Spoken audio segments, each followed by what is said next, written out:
మీరు చూస్తున్నారు YVN news. మా న్యూస్ మీకు నచ్చితే లైక్ చేయండి, షేర్ చేయండి, సబ్స్క్రైబ్ అవ్వడం మాత్రం మర్చిపోవద్దు. ఈ నెల 27వ తేదీ నక్కపల్లిలో జరగబోయే ఆర్సెలర్ మిట్టల్ స్టీల్ ప్లాంట్ కర్మాగారం నిర్మాణంపై ప్రజాభిప్రాయ సేకరణకు సంబంధించిన దశ దిశ విధి విధానాలను నిన్న పాయిగిరాపేట నియోజకవర్గంలో హోమ్ మినిస్టర్ వారి క్యాంప్ కార్యాలయం నందు నియోజకవర్గ కన్వీనర్ కొప్పుశెట్టి వెంకటేష్ వివరించారు. ఈ సమావేశంలో జిల్లా ప్రధాన కార్యదర్శి లాలం కాశీనాయుడు, 4 మండలాల అధ్యక్షులు చించలపు ప్రదీప్, అమలకంటి ఆపదం, గింజాల లక్ష్మణరావు, పెట్ల లింగం నాయుడు, పాయిగిరాపేట పట్టణ పార్టీ అధ్యక్షులు యాళ్ల వరహాల బాబు, దేవర సత్యనారాయణ, ఏజర్ల వినోద్, కురందాస్ నూకరాజు, మజ్జూరి నారాయణరావు, పల్లా విలియం కేరి, అల్లు నరసింహమూర్తి, కొప్పుశెట్టి బుజ్జి, గుర్రం రామకృష్ణ, చిక్కాల శ్రీనివాస్, జానకి శ్రీను, కలిగట్ల శ్రీను, గూటూరు శ్రీను, పెద్దిరెడ్డి శ్రీను, వెలగా శ్రీను, వైబోయిన రమణ, గొల్లపల్లి నాగు, పెద్దిరెడ్డి పండు, రాజన ఆది, పడాల కోటి, బాటుపాటి శ్రీను తదితరులు హాజరయ్యారు. ప్రజాభిప్రాయ సేకరణ విజయవంతం కావడానికి అన్ని స్థాయిలలోనూ సమన్వయం చేసుకోవాలని ఈ సమావేశంలో నిర్ణయించారు. ఈ సందర్భంగా కొప్పుశెట్టి వెంకటేష్ మాట్లాడుతూ, రాబోయే కాలంలో మన ప్రాంతం మోడీ గారి దయ వల్ల, చంద్రబాబు నాయుడు గారి దయ వల్ల, లోకేష్ గారి దయ వల్ల, పవన్ కళ్యాణ్ గారి దయ వల్ల,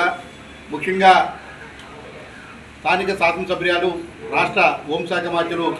శ్రీమతి వంగలపూడి అనితమ్మ గారి దయ వల్ల ఈరోజు రాబోయే కాలంలో ఈ ప్రాంతంలో ఉన్నటువంటి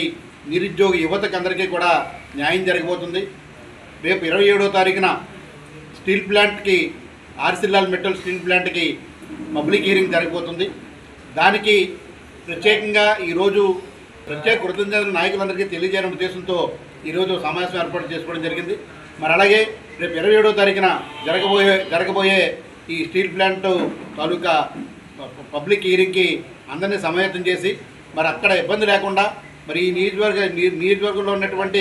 యువతని, ఎన్జిఓస్ని, మహిళల్ని అందరినీ కూడా అక్కడ గ్యాదర్ చేసి మరి ఈ ప్రాంతం అభివృద్ధి చెందుతుంది, ఈ ప్రాంతంలో మాకు నిరుద్యోగత పోవాలి, ఈ ప్రాంతంలో అభివృద్ధి చెందాలి, రాబోయే కాలంలో ఒక పెద్ద టౌన్గా ఈ పాయిగిరాపేట నియోజకవర్గం ఏర్పడబడిపోతుందని చెప్పి ప్రతి ఒక్కరికి విషయం తెలియజేయాలనే ఉద్దేశంతో ఈరోజు ప్రత్యేకమైన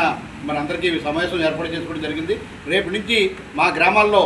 పాయిగిరాపేట నియోజకవర్గంలో అనితమ్మ గారి ఆదేశం మేరకు ప్రతి గ్రామంలోనూ కూడా మరి ఈ విషయం మీద ప్రమోట్ చేసి నిరుద్యోగ యువతను కూడా మా సమాయత్తం చేసి అక్కడికి వచ్చి అందరూ కూడా మద్దతుగా మరి మా అనితమ్మకి మద్దతుగా, లేదు స్టీల్ ప్లాంట్కి మద్దతుగా, ఈ ప్రాంత అభివృద్ధికి మరి కంకణం కట్టుకున్న చంద్రబాబు నాయుడు గారికి మద్దతుగా మరి కృతజ్ఞతలు తెలియజేయాలని చెప్పి ఆ రోజు కూడా అక్కడికి వచ్చి ఈ వాయిస్ని అందరూ కూడా యువత, నిరుద్యోగం, మరి అలాగే స్టూడెంట్స్, మరి అది కాకుండా మహిళలు, ముఖ్యంగా మహిళలు, తర్వాత ఈ ప్రాంతంలో ఉన్న